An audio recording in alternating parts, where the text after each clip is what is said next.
నవరాత్రుల్లో 6వ రోజు అమ్మవారు శ్రీ లలిత త్రిపురదేవి సుందరిగా భక్తులకు దర్శనమిస్తారు.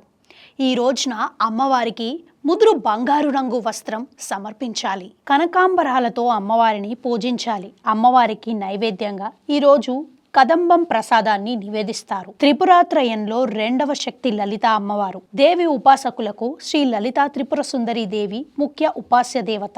త్రిమూర్తుల కన్నా పూర్వం నుంచే ఉన్నది కాబట్టి త్రిపుర సుందరి అని పిలువబడుతుంది.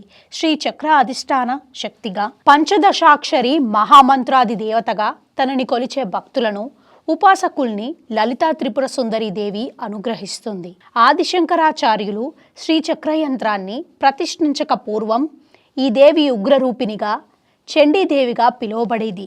శ్రీచక్ర యంత్రాన్ని ప్రతిష్ఠించిన అనంతరం అమ్మ పరమశాంత రూపిణిగా, లలితాదేవిగా పిలువబడుతున్నది. త్రిగుణాతీతమైన కామేశ్వర స్వరూపం శ్రీ లలితా త్రిపుర సుందరి దేవి. పంచదశాక్షరి మహామంత్రం అధిష్టాన దేవతగా లలితా త్రిపుర సుందరిని ఆరాధిస్తారు. సకల లోకాతీతమైన కోమలత్వం కలిగిన మాతృమూర్తి శ్రీ లలితా త్రిపుర సుందరి దేవి. చెరుకుగడ, విల్లు, పాశాంకుశాలను ధరించిన రూపంలో కుడివైపున లక్ష్మీదేవి, ఎడమవైపున సరస్వతీదేవి సేవలు చేస్తుండగా లలితాదేవి భక్తులను అనుగ్రహిస్తుంది.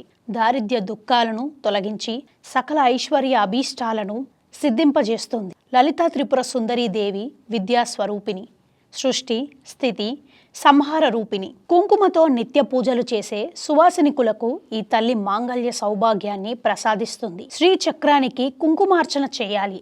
లలిత అష్టోత్తరంలో పూజించాలి. ఓం హైం హ్రీం శ్రీం శ్రీమాత్రే నమః అనే మంత్రాన్ని 108 సార్లు జపించాలి. మాంగళ్య భాగ్యం కోరుతూ సువాసినికులకు పూజ చేయాలి. శ్రీ లలితా త్రిపుర సుందరి దేవికి అప్పాలు, పులిహోర నైవేద్యంగా పెట్టాలి. లలితా సుందరి దేవికి కుంకుమార్చన సేవ ప్రీతికరం. ఎర్రటి రంగు వస్త్రాలతో అలంకరించి దద్దోజనం లేదా రవ్వకేసరి సమర్పించాలి. దొరికితే ఎర్ర కలువ పూలతో కానీ లేదంటే మందార పూలతో పూజించాలి. త్రిపుర సుందరి అంటే ముల్లోకాలను పాలించేది అని అర్థం. బండాసుర సంహారం కోసం అవతరించిన లలితా త్రిపుర సుందరి ఆ రాక్షసురుడిని వధించేందుకు భీకరమైన యుద్ధం చేసింది. అందుకే లలిత అమ్మవారిని కరాంగులి నకోత్పన్న నారాయణ దశాకృతి అని పిలుస్తారు. ఏ ఇంట్లో లలితా సహస్రం నిత్యం వినిపిస్తుందో అక్కడ నెగిటివ్ ఎనర్జీ అనేది ఉండదు. సకల శుభాలు, ఫలితాలు కలుగుతాయి. చిరునవ్వులు చిందిస్తూ శివుడి వక్షస్థలంపై కూర్చొని అపురూప లావణ్యంతో ప్రకాశిస్తుంది లలితాదేవి.